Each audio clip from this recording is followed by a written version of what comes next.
And today we are talking about insecurity, which is, of course, a prevalent problem with us in the country at this time. And, of course, we're looking for ways to go around it and to ensure that there is maximum security. So the state of security in the nation, how tactical and practical are security agencies, both the private security agencies and government agencies. And to discuss that with us this morning, we have a security expert. Some of you might know him. He's a regular analyst in the House on security issues. He's Lukman Anytime. Good morning. Good morning. Good morning, Lukman. Good morning. Yeah, good to see you. All right. So, I know it might sound like you divulging trade secrets, in quotes, if we ask you that. What are some of, the tactics, basic tactics that security agencies right now are using to tackle the problem of insecurity, especially, the high rate of insecurity, kidnaps, bomb blasts, attacks on facilities, recently even on the Niger Delta coast, one of the known warlords was given a contract to secure that area. So what's your take on this? Yes, I don't want to talk too much on tactics. I know in recent times we are driving much more closer to community policing, which is ensuring that the locals are the ones who are in charge of the policing of their locality. And if I want to say or comment on employing warlords to police some of our territories, I would say it is not totally wrong, neither is it totally right, because you have to understand the terrain of everywhere, and terrains that are very hard to manage, you have to manage those terrains the way or the best way you can. And at times, the best way to police a thief is to employ a thief.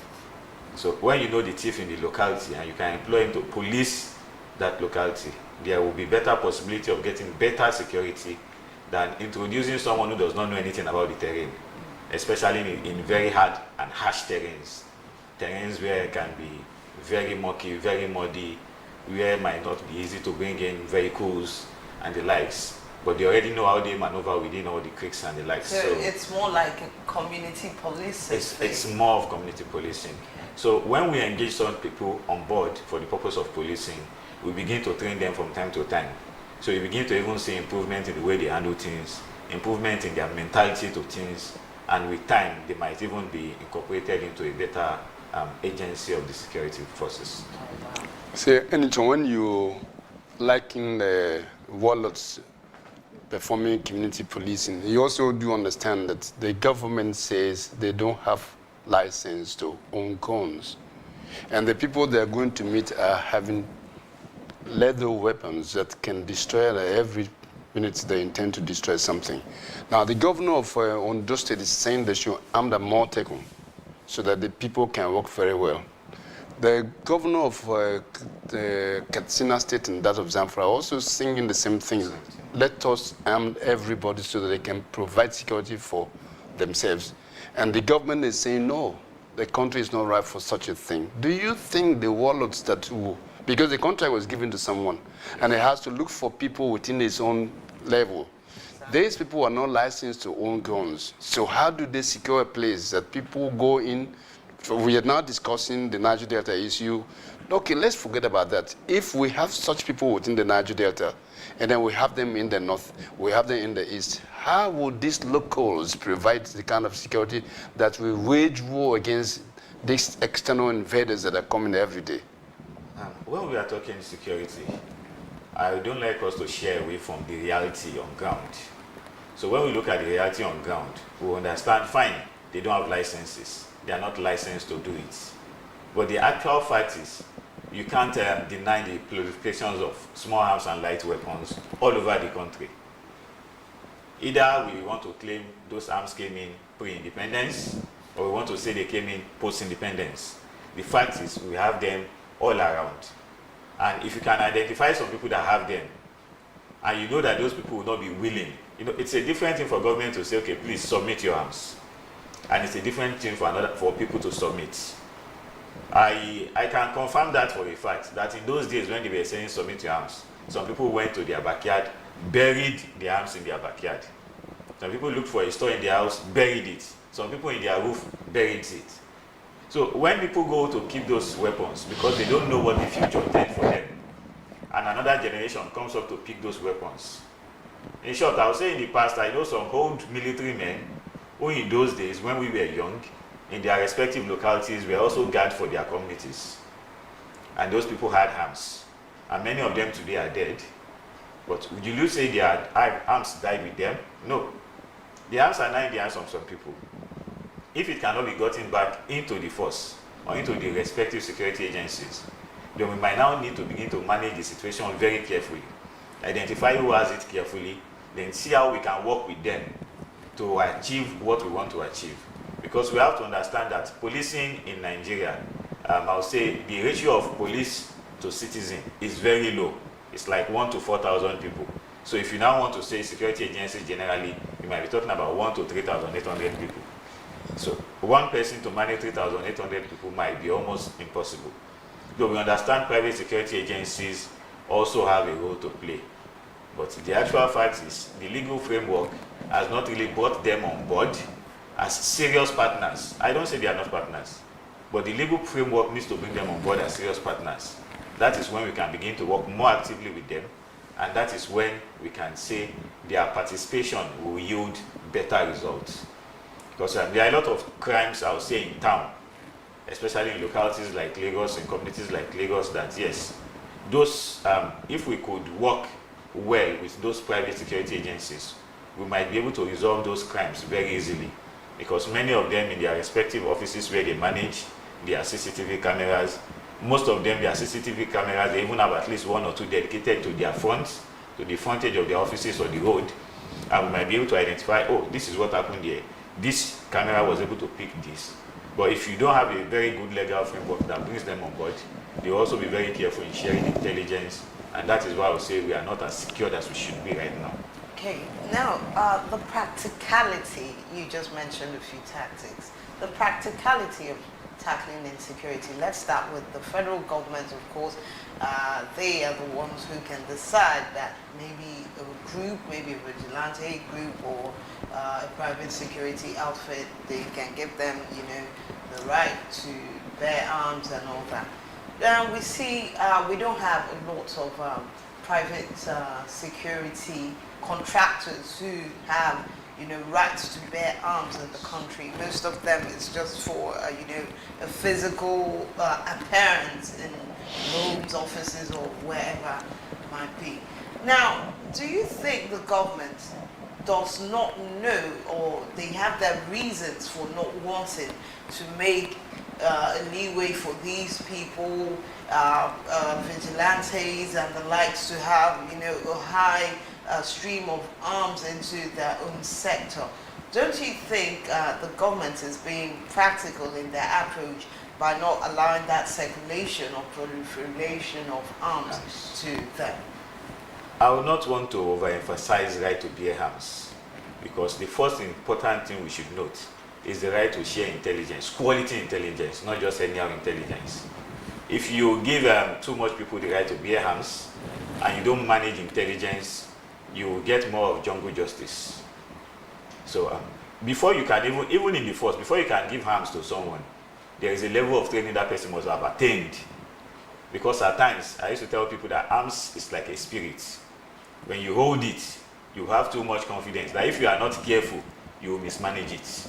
So if we now give it to too many people simultaneously without giving them the adequate training and the technical know-how, we'll be creating more problem than solution. But I want to believe strongly that even countries where there are a lot of arms in circulation, let me use the US as an example, where the arms in circulation is more than the population of the citizens in the country itself, it doesn't make the states much more secured. Rather, it's about the quality of intelligence being shared, who manages the intelligence, and where veto comes in. I know we have issues with veto in this part of the world, because if I want to use the word veto rightly, I would say the men on the field and the men giving the directives from the office. I think there is still a lot of legal framework that we still need to work on. such that the men on the field can take certain decisions on behalf of the men in the office. And that is where we usually have a lot of challenges, where the men on the field will say, oh, we are seeing this threat coming, signaling the men in the office, and the men in the office will say, oh, you are supposed to have left that place now, you should be going to another direction. So if the man on the field also has a respective right to say, okay, at this time, though we are supposed to be going to X direction, I divide my team into 3. Team 1, go to X direction. Team 2 and 3, you stay here. Team 3, go for backup. Then we'll be able to say, yes, he has taken the right decision. If anything now comes up based on the initial information he has, he might be able to tackle it effectively. And even the Team 1 he has even deployed to X direction can say, okay, Team 1, in case of anything like this, please fall back. So we'll be saying men on the field, seeing the reality of what they are working on, and relying less on sending out signals, because at times we usually have problem with leakage of informations. When you send out signals, either it leaks legally or illegally, but when it leaks, there's going to be a problem that will be bigger than what you're even trying to curtail. So all those are things we need to manage very well. And I know we still have a long way to go when it comes to managing security and our policies around them. Okay, sorry, I would like to ask you this question. I know Leo is meant to go next, but are you in any way insinuating, like, let's say, for our known security agencies and people like the police or maybe the army, because they're more on the land, are you in some way saying that maybe most of them who are on the field, they actually see things, but there's some kind of politics that goes on at the back end, maybe at the desks in the offices, that makes them not to go forward, to actually repel such situations that happen? I will not be insinuating. I will be saying from a point of fact that I understand the way security is being managed in this part of the world. The security agencies are even subdued to the political class. So if I use the word political class, let me use the instance of the states in which you know that for every state, the governor of the state is the chief security officer of the state. In short, certain actions of the security agencies in the country are questioned by the National Assembly, which I want to believe should not be, in quotes, should not be allowed. And when you begin to question the activities of professionals, where they are doing activities that cannot be publicly just thrown out, and you question professionals as if you are questioning babies, it will not give us the expected result. So there are a lot of things around it. Even when we look at the powers of the federal and the states, a lot of powers have been devolved down to the states. But I will say that the states are not using the power, or they are not using the power rightly.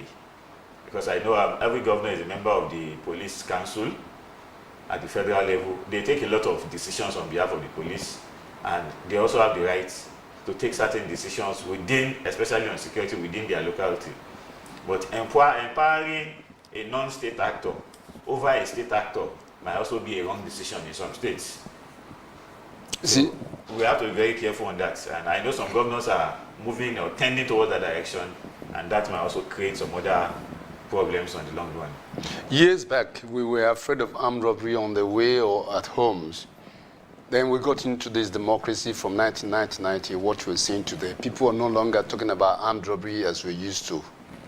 We're discussing banditry taking over some states, terrorism occupying some states, and they have grown above that level, attacking prominent people. You did hear about the attack on the convoy of Mr. President, and then their open confrontation with the Brigade of Guard, and very recently the attack on a senator in the southeast.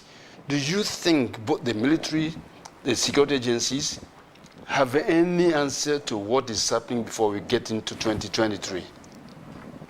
The security agencies in Nigeria have the capacity to handle the situation effectively. But just like I said, the intervention of the political class is a big problem. And never mind that even the attacked persons, in quotes, also are part of those who have contributed to the problems we have today. Either at the level of the presidency, because the way security is being managed at the state and federal level, when we talk of security reporting top intelligence is not even reported to the entire executive council. It's reported directly to the top, the president or the governor. And in most cases, if an additional person will have an information, it should either be the vice president or the deputy governor. But when you begin to bring in their partners on board, and you begin to say, no, before you take that decision you are proposing, let me call the man on that street, that is your friend, to tell him that his boys are disturbing.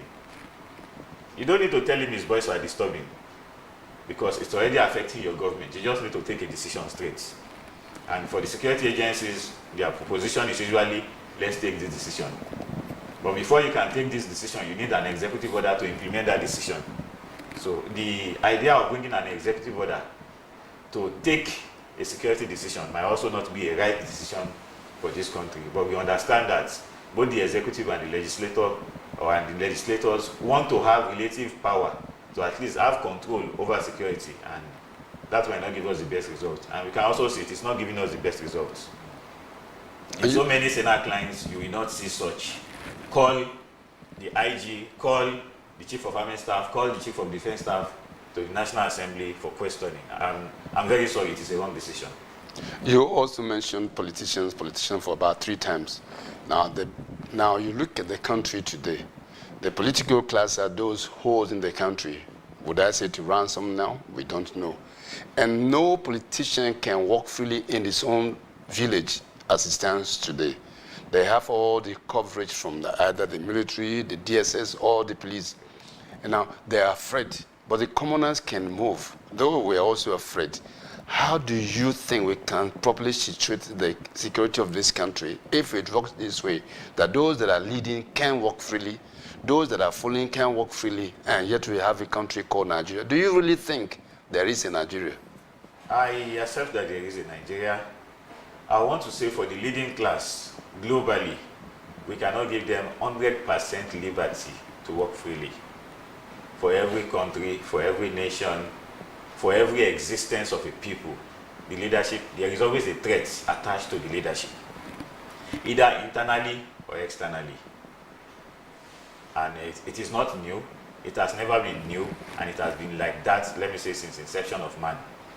So even if we look at the traditional structures, we will just say the traditional rulers do not need all those spiritual power and those guards in the palace because they are friends to the people, or because they are part of the community. But the actual fact is there is always a threat to leadership. So the leadership class I will still keep accepting that they need to be guarded to an extent. But for the general masses also need to be very safe to an extent, such that they will go around doing their daily needs, doing their daily jobs without fear of kidnap, without fear of robbery, without fear of banditry and the likes. So if we look at it on both sides, there are 2 sides of the coin that we have to carefully manage: who does what and who has rights to what. So the existence of the country and the existence of the people in, I would say, people custodians of power would need, there is always a need for check and balance. So I think the major issue which we have is the lines of check and balance. Who checks what? Who balances what? What rights does Mr. A, B, and C have the right to intervene in certain issues? Because security issues are not always general public issues. They are not always issues we manage with levity. And when we look at the logistics of also our men on the forefront, it's also very bad. When I say logistics, if I just start from just fueling of their vehicles, at times you get to fill their police stations, and when you hear what the subvention is for fueling their vehicles, and you look at what you spend on your own vehicle monthly, you begin to ask yourself, is it possible to use this particular amount to manage a complete police station? Because even at times when I look at what I spend on fueling in a week, and I hear what they spend in the station in a month, I look at it and I shook my head. So not to say you put men on the street. There are a lot of things wrong. Don't let me just. I used to tell people, in this part of the world, that is where you see policemen on the streets leaving their station to their duty post on public transports. You don't see it in other parts of the country or in other parts of the world.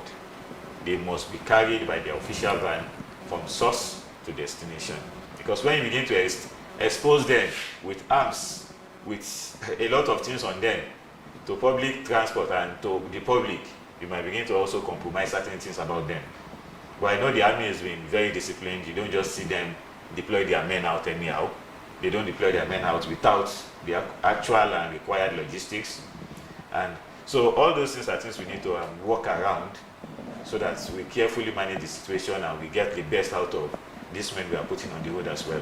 All right. Thank you for that. We'll take a break and we'll come back shortly and wrap up this topic. Stay tuned.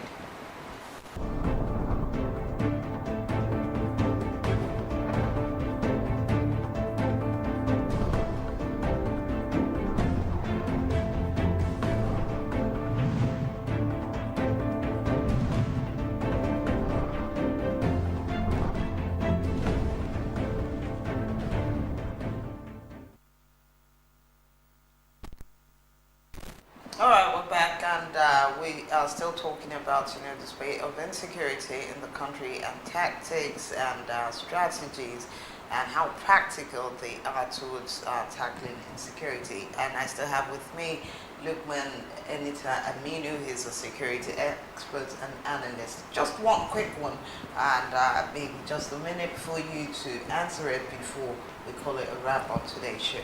Now, a lot of governors are calling for arming some of the people in their states or security outfits in their state.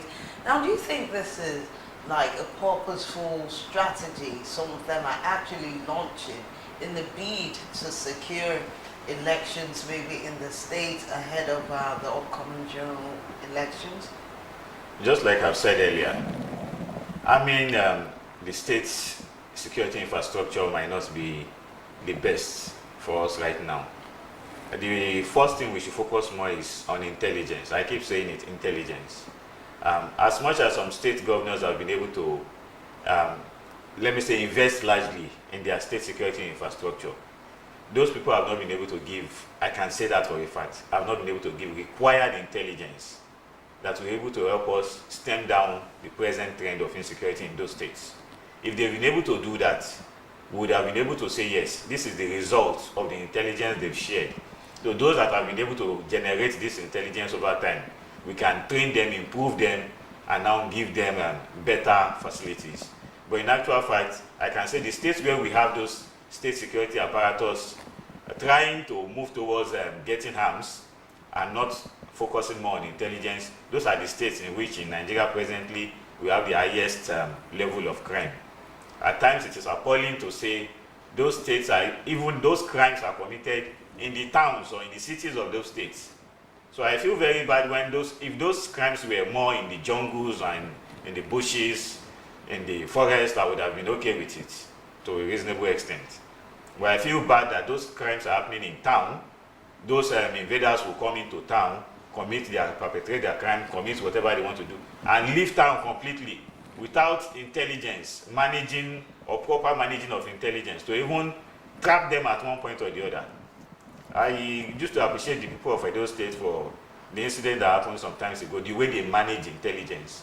It showed that the people were working with the security agencies, and the security agencies were also ready to work with them. That was why, as much as the bank robbery was for some hours, the criminals could not go away with what they stole. Because everybody cooperated. Okay, let's block this road, let's do this, let's do this. They were able to do it very fast together and achieve the expected result because they could manage the intelligence properly. But how will people come into town, to city center, commit such crimes for hours or minutes, over 15 minutes, and they will leave the complete city center without anybody being able to track? It's looking very bad. So I'm not in support of just giving those people arms. It will just create more problem. Rather, I'm in support of improving them to be able to manage intelligence properly and effectively, and also cooperate with other security agencies. Because I know in those states, those state security apparatus are not cooperating with the armed security agencies, and that is why they are having this result. Even if they have intelligence and they don't share to the right people, they will not be able to stem down what they need to stem down. So it's not about just giving everybody arms, but it's about everybody cooperating and working together to make the country a safer place. All right. I think if I have a little time, I think I should just put forward this question because it's been on the lips of a lot of Nigerians since that statement was issued by a minister and a strong APC member, Festus Keyamo. He made an allegation that Peter Obi, the Labour Party flag bearer, that he was plotting or he is plotting an assassination attempt, and he'll come out to say that an assassination attempt, was carried out on him. Now that is high-level intelligence. For a minister of that standing, should that kind of intelligence have been leaked publicly, or is it something he should have shared with higher security agencies? Just a minute.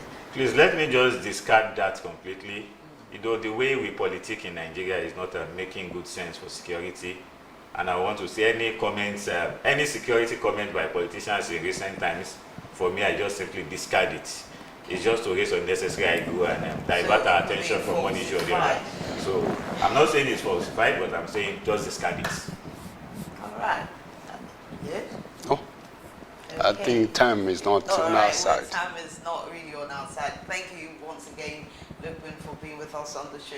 And I'm sure with what you said, it is resonating with people across, and they have gotten the accurate facts about issues that are underlying, especially when it comes to security, information gathering and sharing. So any final words from you before I let you go now? My final word will be, when you see something, say something, and also be part of those who will act to ensure that our communities are safer. Thank you very much. All right. Thank you. And that's how we will leave you today on the Morning Dew. Don't forget, you can rewatch this show in case you missed any part by going on to our YouTube channel at Super Screen. And if you've got questions, you need any information, you want to make inquiries, do that over our social media handles. On our Facebook and Instagram, we're at SuperScreen NG, and on Twitter is at SuperScreen TV NG. And you can download our app, of course, from the Google Play Store at SuperScreen, or the Avo app, channel 110, that's SuperScreen. So you've got great content for viewing and reviewing all through the day, anywhere you go. All right, before I go, I want to say thank you to the guys from the MCR. We have Tayo Lorishola, Joe Udugu Billionaire, from the camera unit, Favor Albert, and Ahmed Adediba. And once again, our producer, Gabriel Drew, thank you. Our executive producer, IK Osazwa, thank you as well. All right, from me, Jennifer Mosu, and Tilio, my co-host. Bye, see you same time tomorrow.